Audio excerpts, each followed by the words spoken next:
Modern air defense systems are incredibly good at their jobs. A massive ballistic threat drops from the sky, and a highly advanced interceptor meets it head-on, turning a catastrophic strike into harmless high-altitude fireworks. Against sophisticated networks like Israel's Arrow system, attacking with a traditional single 500-kilogram warhead is risky. These defense grids are designed to track and eliminate a solitary, intact rocket with extreme precision. To bypass the shield, militaries moved away from faster missiles and toward weapons designed to overwhelm radar processing power, like these Iranian ballistic missiles. Inside the nose cone, there isn't one giant explosive core. Instead, you'll find a dispenser packed tightly with up to 80 independent submunitions, or bomblets. This transition from precision strikes to area denial replaces the logic of a single sniper shot with a high-altitude shotgun blast.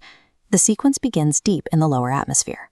Powerful rocket motors ignite, punching the massive launch vehicle straight up and setting it on a high ballistic arc toward the target. Once the motors burn out, the missile enters the mid-course phase, coasting silently through the extreme upper atmosphere. For long-range defense systems, this high-altitude coast is the ultimate make-or-break window to react. Defenders have to score a kinetic kill right here, obliterating the intact warhead in a physical collision. If the missile survives this window and releases its submunitions, the defense system will suddenly track and intercept dozens of independent threats simultaneously. At exactly the right moment during its descent, reported by the IDF to be around 23,000 feet up, the intact warhead violently bursts open.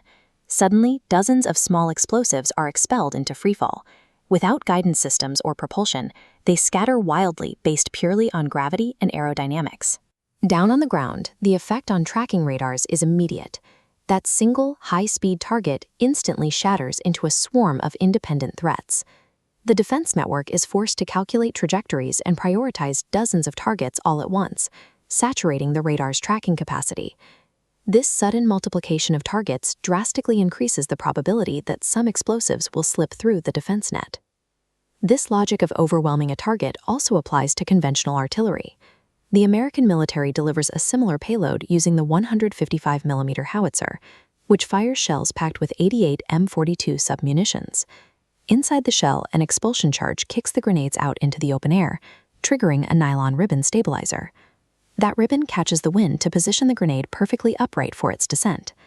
As the grenade falls, rotational forces start unthreading the threaded firing pin from its internal weight.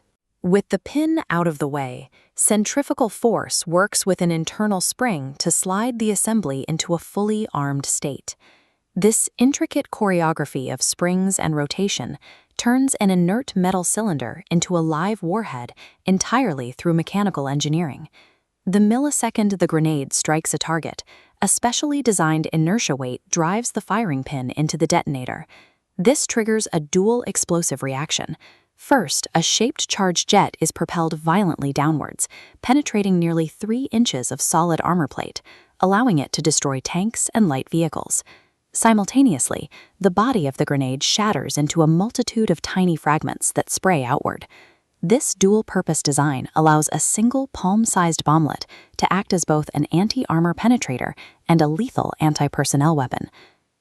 While each bomblet is small, the scale is massive. A single ballistic payload can blanket a radius of up to 10 kilometers. While effective for radar saturation, these strikes are unguided and indiscriminate, covering wide areas regardless of what is on the ground. Highly sensitive fuses often fail to detonate on soft ground, leaving live, unexploded submunitions hidden across the landscape. These remnants remain hazardous for years, causing civilian casualties and hindering recovery efforts long after a conflict ends. They are effective at breaking sophisticated defensive shields, but the lasting, uncontrollable danger to civilians is why over 100 countries have ultimately banned their use.